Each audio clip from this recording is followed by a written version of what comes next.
Ele era padre diocesano. De repente, a vida dele mudou por completo.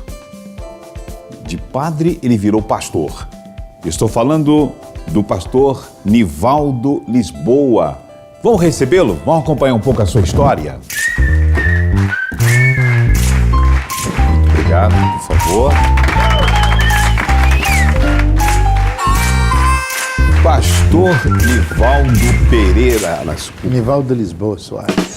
Pastor Nivaldo Lisboa, seja bem-vindo aqui com a gente. Quero te agradecer por você participar aqui do Ponto e Vírgula.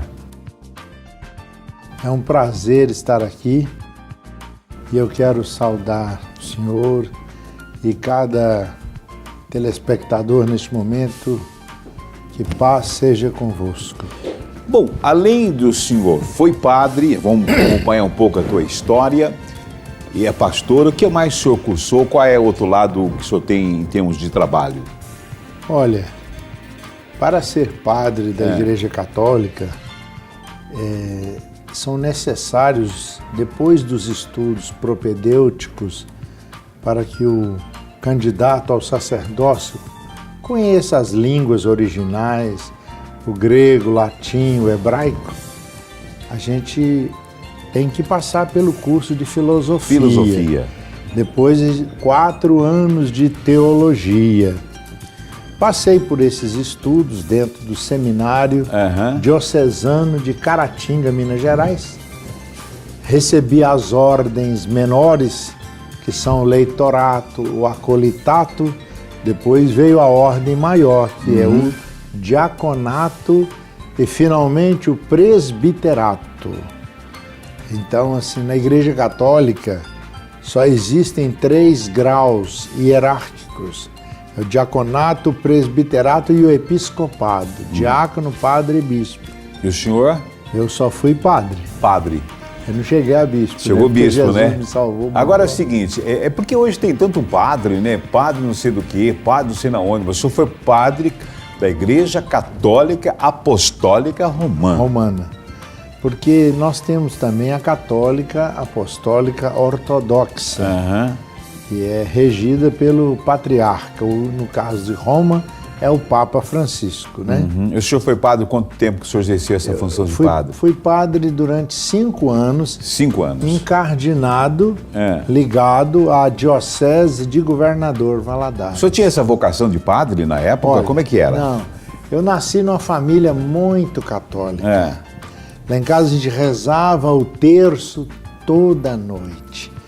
Por isso que eu falo para os evangélicos, quando você entrar numa casa onde os católicos estão rezando o seu rosário, o seu terço, a gente precisa respeitar profundamente aquela piedade popular, aquela devoção popular.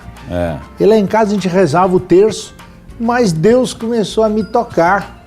O profeta Amós fala que quando o leão ruge na mata, quem não treme? Quando Jeová, quando Yahvé, quando Deus fala, quem não obedece? Quem não profetiza? E Deus começou a me falar comigo, me tocar. E quando eu era criança, a minha vocação para servir a Deus surgiu primeiro quando eu via as pessoas pobres passando fome, e eu lá em casa eu pegava arroz, feijão, mantimentos, e para ajudar, para levar para essas pessoas. Aí eu falava: mãe, quando eu crescer eu quero ser um padre para ajudar os pobres, os carentes. Minha mãe não deixou. Mais tarde eu fui a um baile de rock and roll.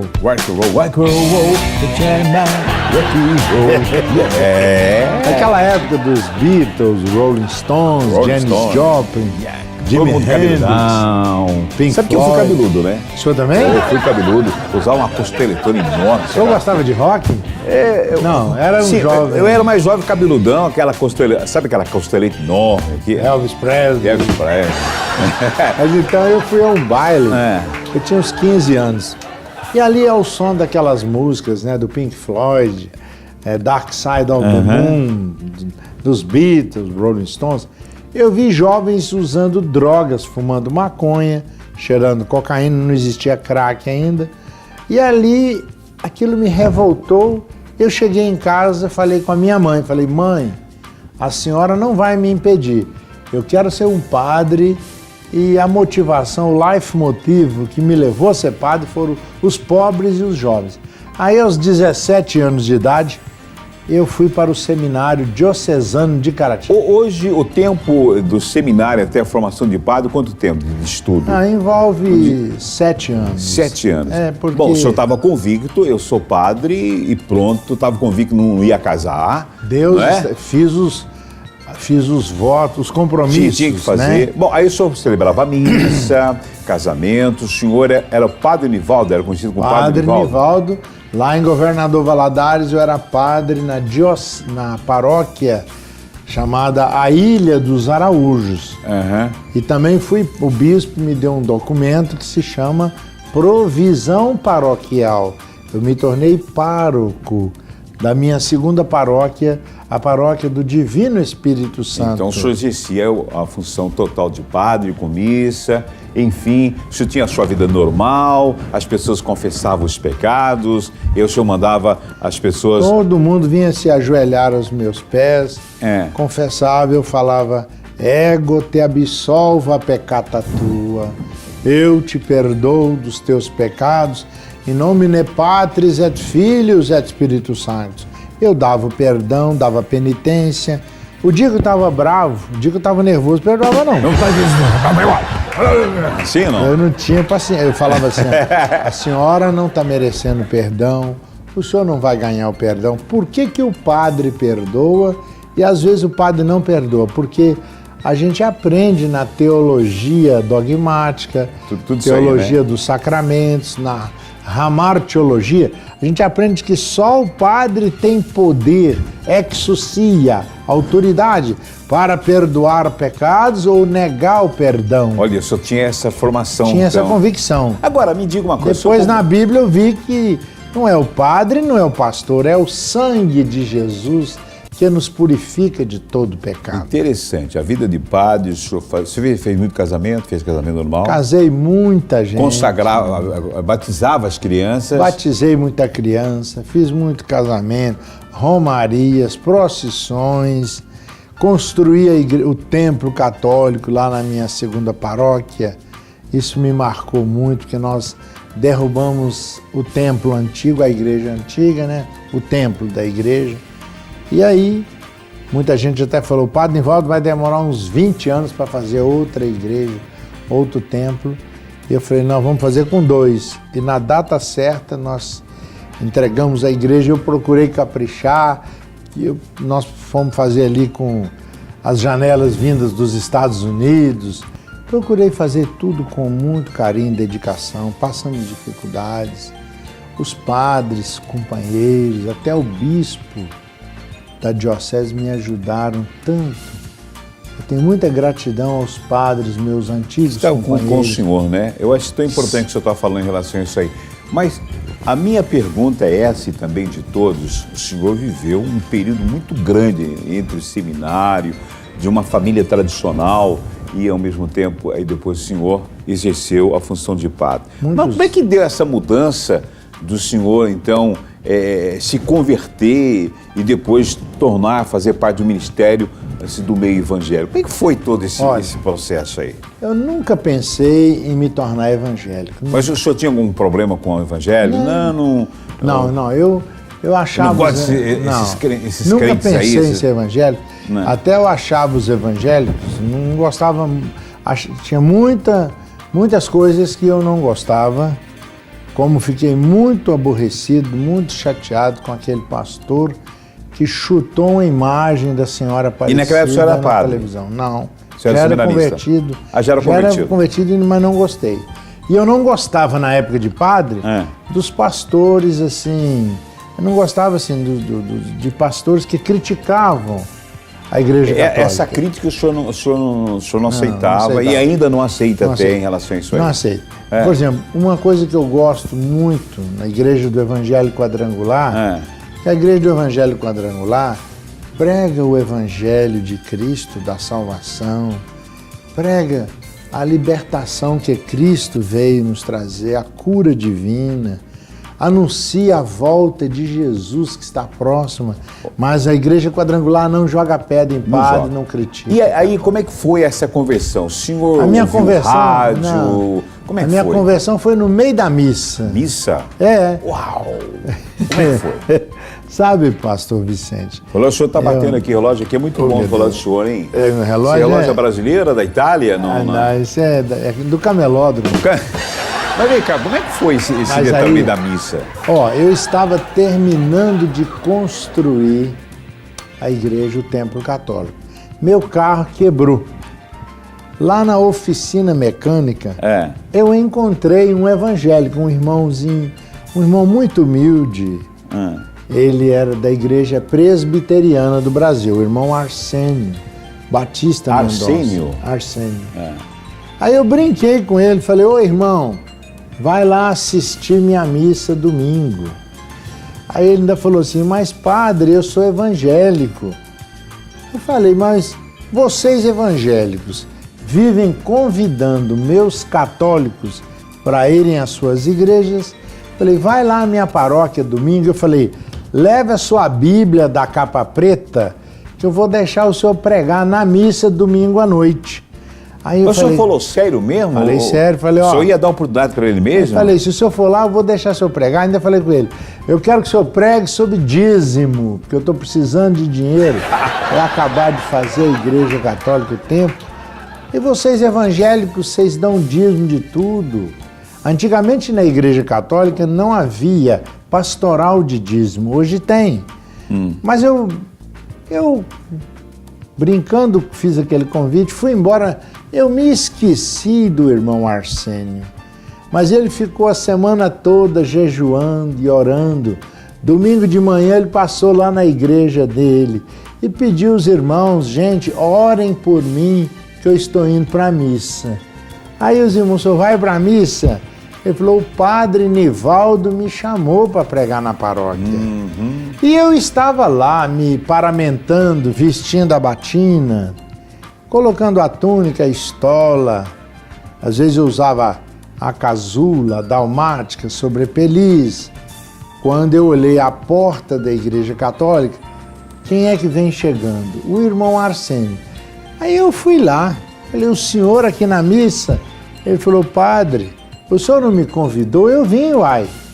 Aí ele falou assim, o senhor não falou que ia deixar eu pregar? Eu preparei minha mensagem. Falei, meu Deus. Uai, senhor, aí não teve mais jeito.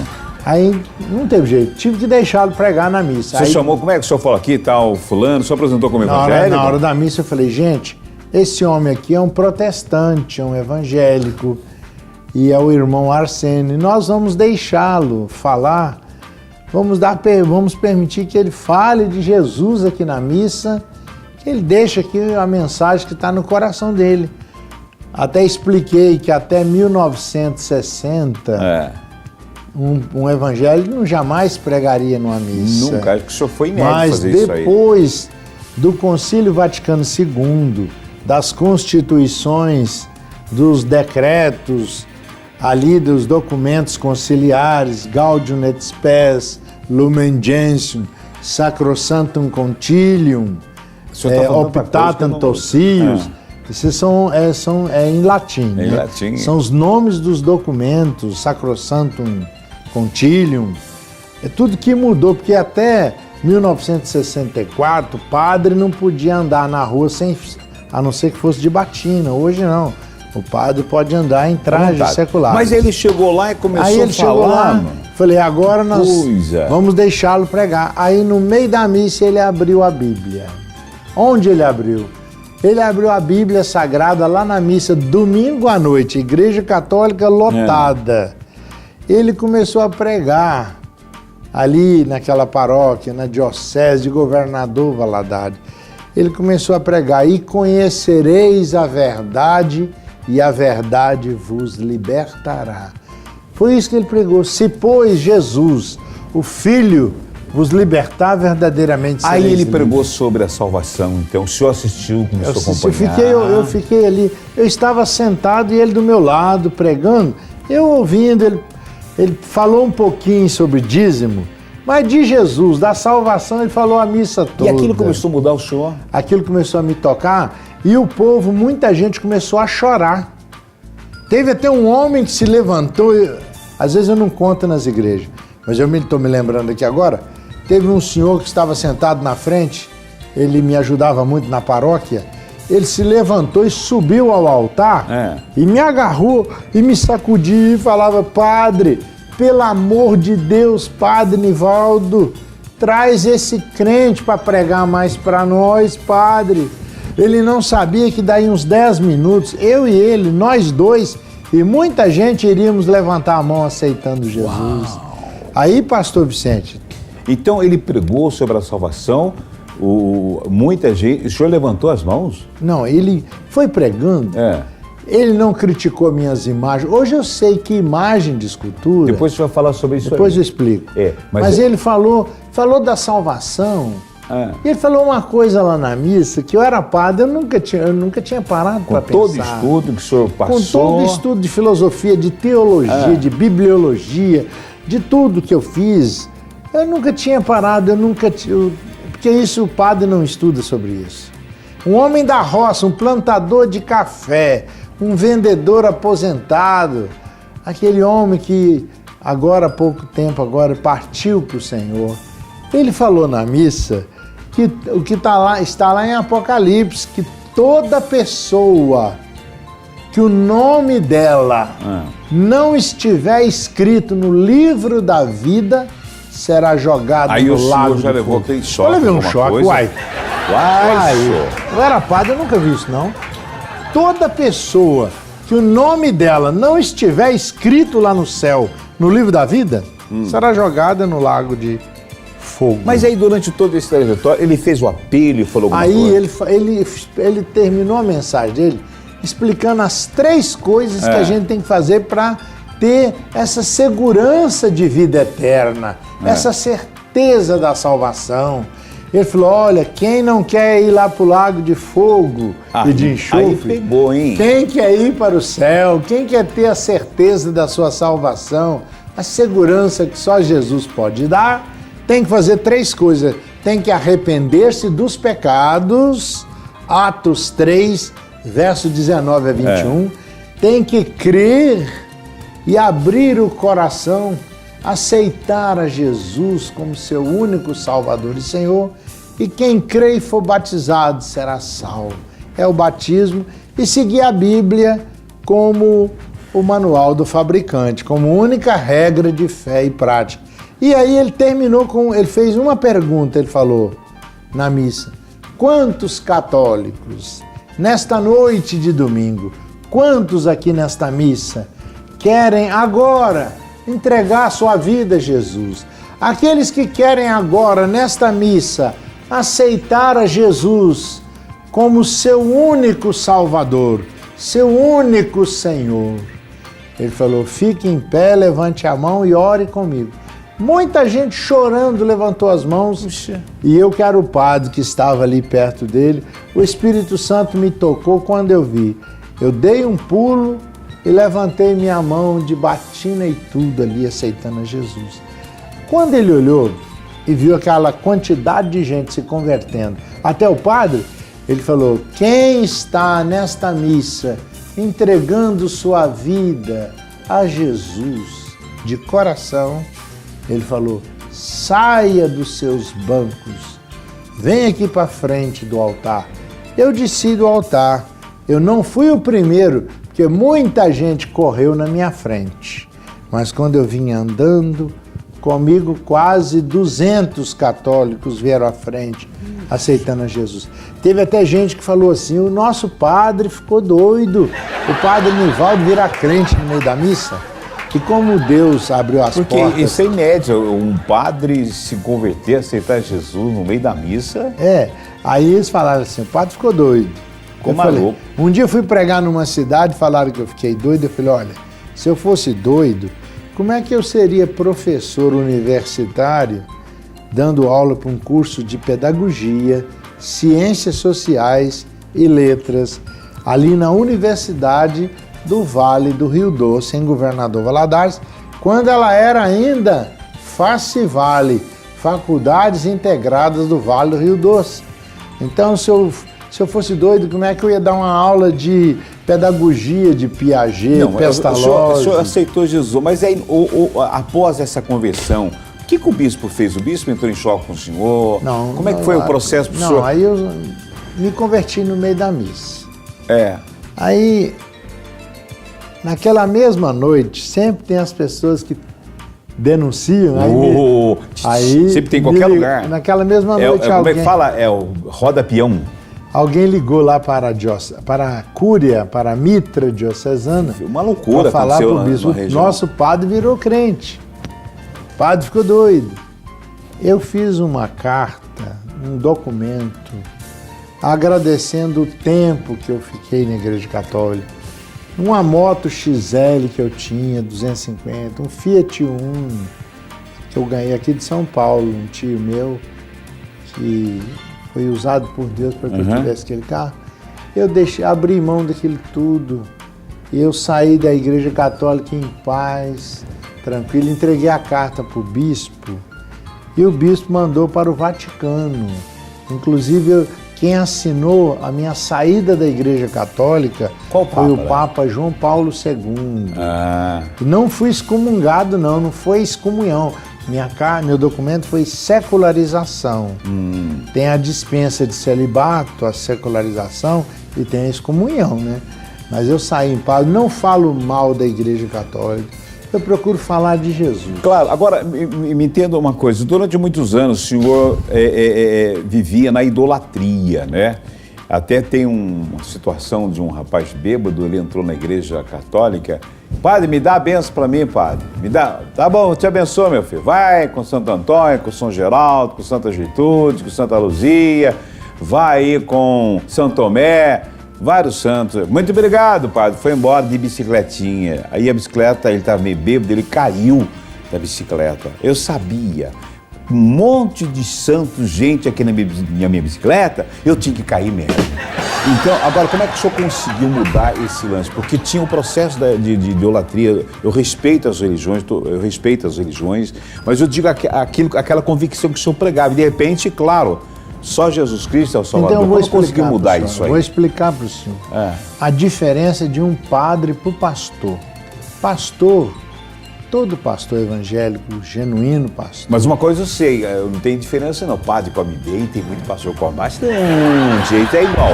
Mas o senhor está aqui, o senhor quer falar de outra mudança. A diferença principal é que pastor segue a Bíblia. O evangélico, o crente, só obedece o que está na Bíblia. Pastor segue Bíblia, o padre segue 3 fontes: a tradição da igreja, o magistério da igreja, que são os documentos assinados pelo Papa, os dogmas, bulas, decretos, sinodais, conciliares, etc. E segue também a Bíblia. Por exemplo, eu ensinava, estou falando agora de um erro meu, eu ensinava 40 coisas erradas numa missa. Primeiro, sobre as imagens, sobre idolatria. Às vezes eu falava, a gente não adora imagens. Mas acontece que os 10 mandamentos, isso aí eu estou falando de um erro meu. Eu ensinava errado os mandamentos de Deus. Eu falava, primeiro mandamento, amar a Deus sobre todas as coisas. Segundo mandamento, não tomar seu santo nome em vão. Eu estava errado. Que não tomar seu santo nome em vão não é o segundo, é o terceiro mandamento. O segundo, eu era padre, eu era proibido de ensinar o segundo. O segundo mandamento é: não farás para ti imagem de escultura. Aí o senhor escondia. Não te ajoelharás, não te prostrarás. Mas como é que o senhor administrava isso aí? Não, eu tinha que ensinar segundo, não a Bíblia. Eu tinha que obedecer à tradição, porque a Igreja Católica, no começo não tinha imagem, nem crucifixo, nem imagem de santo, mas depois foi evoluindo até chegar no segundo concílio de Nicéia, onde o papado assinou apoiando e ordenando a fabricação das imagens. Aí depois que o senhor virou, porque a Bíblia do senhor aqui é pesada, hein? Olha aqui, Bíblia, se um cara está endemoniado, demônio te ordena, sai em nome de Jesus e se desmaia. Acho que desmaia o cara, assim, pá! Olha a Bíblia como ela bem... Agora, o importante que o senhor está falando é justamente a tua conversão. Então... É ter Jesus no seu coração. Aí você passou a deixar aquelas idolatrias. Não, eu vi na Bíblia, Êxodo 20, Deuteronômio 7, verso 24 a 25, fala para tirar as imagens de dentro de casa. Isaías 45, 20 fala que é pecado, não pode fazer procissão com imagem. 1 Coríntios 10. Mas se você entrar numa casa que estiver cheia de imagem, a gente tem que respeitar. Fale de Jesus com amor. Porque se a pessoa se entregar para Jesus, ela vai seguir a Bíblia, a palavra de Deus, e vai deixar essas coisas. Por exemplo, eu celebrava 6 missas domingo. Toda missa eu bebia 2 vezes o vinho. E eu não dava o vinho para os católicos. Não ficava tonto, não. Você não confundia um pouco alho com bisgalho? Não confundia, não? Sabe, isso aí é porque... O corpo vai acostumando também, né? Por que o padre não dá o vinho? Isso aí ele está seguindo a Bíblia ou a tradição? Tradição. Por exemplo, só o padre pode perdoar pecado. Isso é da Bíblia ou da tradição? Da tradição. Por exemplo, eu falava na missa assim, gente, vocês todos vão morrer. Vocês todos vão para o fogo do purgatório. Eu falava, o purgatório é um lugar antes do céu, é cheio de fogo, mas é um fogo menor do que o fogo do inferno. Eu falava, é um fogo mais light, mais diet, mais soft. E só o padre tem poder para salvar vocês do fogo do purgatório através das missas pelas almas. Todo mundo me dava a espórtula, o emolumento, aquela taxa. Padre Nivaldo, reza uma missa pela alma da minha avó, uma missa de 7º dia, uma missa para tirar as almas do purgatório. E a Bíblia fala que não adianta rezar para quem já morreu, e a Bíblia também fala que não existe purgatório. Se você achar na Bíblia essa palavra purgatório, você pode vir atrás de mim, que eu vou te dar um presente, posso te dar até meu carro. Mas não existe purgatório e nem reencarnação na Bíblia. Leia Eclesiastes 9, verso 4 a 7, Hebreus 9, 27, que fala que ao homem está ordenado morrer uma só vez, a seguir se manifesta o juízo de Deus. E também 1 Coríntios 16. Então, irmão, essas coisas que eu ensinava errado, essa parte da Bíblia, porque eu não estava seguindo a Bíblia, eu estava seguindo mais a tradição. Então, preste atenção em Mateus 15, de 1 a 15, Marcos 7, de 1 a 13, onde a Bíblia diz, Jesus fala, vocês estão anulando a minha palavra por causa das vossas tradições. Então, irmãos, vamos seguir a Jesus, seguir a Bíblia como a lâmpada para os nossos passos, a luz para o nosso caminho. É a palavra de Deus. Você falou de Coríntios e não entende nada, né? O cara entrou dentro da igreja lá, só viu o líder falando assim, vamos abrir aqui Coríntios, a Bíblia Sagrada, em Coríntios 1, verso 6. O cara era corintiano, estava desesperado, falou, meu Deus, o Corinthians não ganha nunca.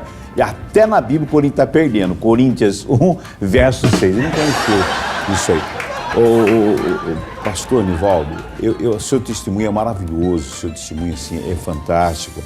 E é muito importante que você tenha dado. Agora tem um lado assim, hoje você é feliz, eu sei disso, porque tem o celibato, né? O celibato deixa eu explicar, o celibato é uma coisa muito complicado. Tinha um padre, porque ele é homem, ele é ser humano, o padre é ser humano, não é verdade?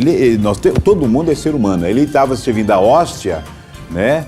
Ele na hora de servir a hóstia, ele entregava, ele dizia, corpo de Cristo, corpo de Cristo, corpo de Cristo, né? Ele viu uma mulher muito linda, Cristo, que corpo, quer dizer, ainda ele é homem.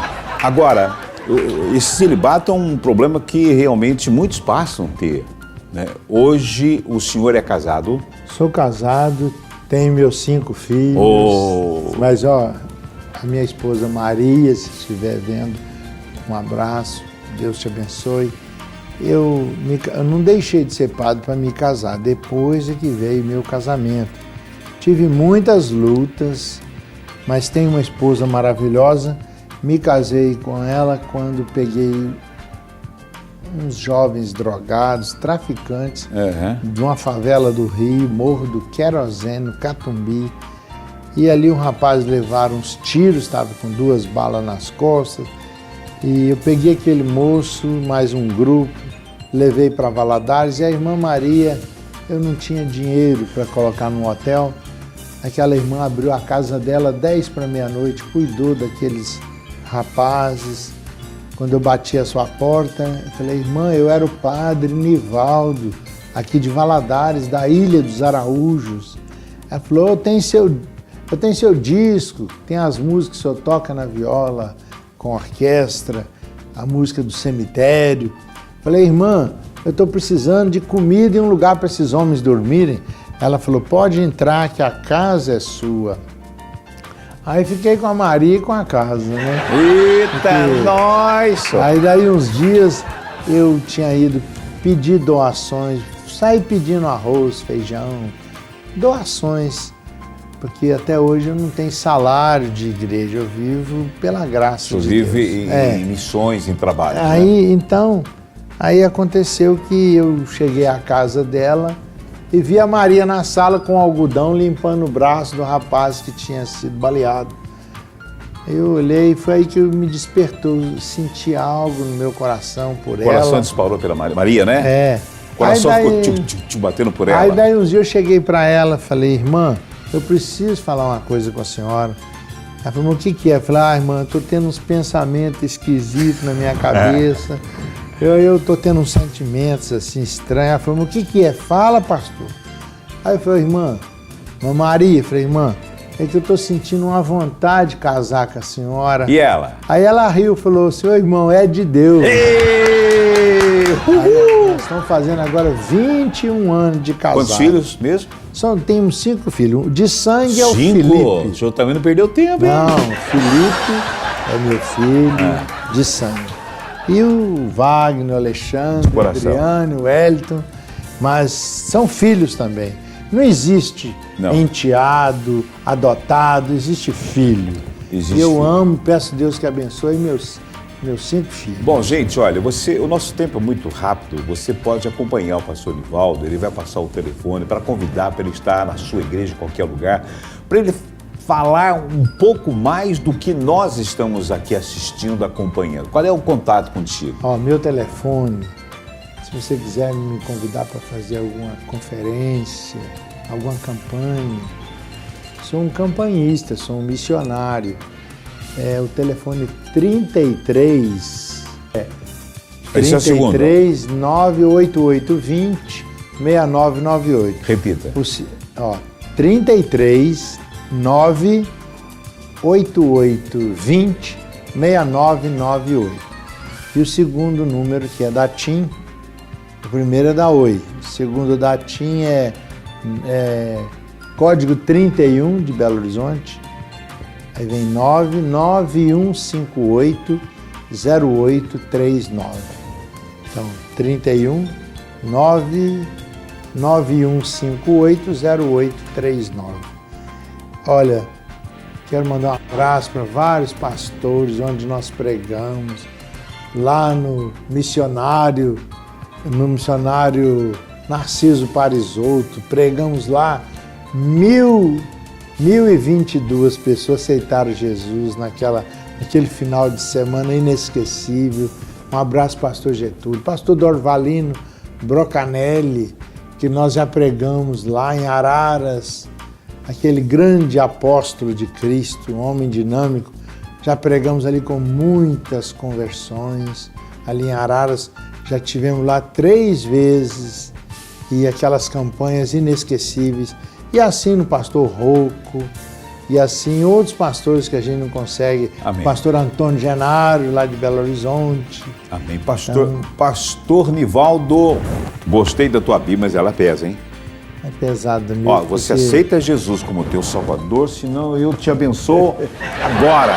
Muito obrigado, pastor. Está aí o seu contato. Estamos agradecidos pela sua participação, pelo seu testemunho. O tempo é muito curto, mas valeu a pena. Eu sei que o Espírito de Deus está sobre a tua vida. Deus abençoe, querido. Amém. Em nome de Jesus, tá bom? Deus abençoe. Amém.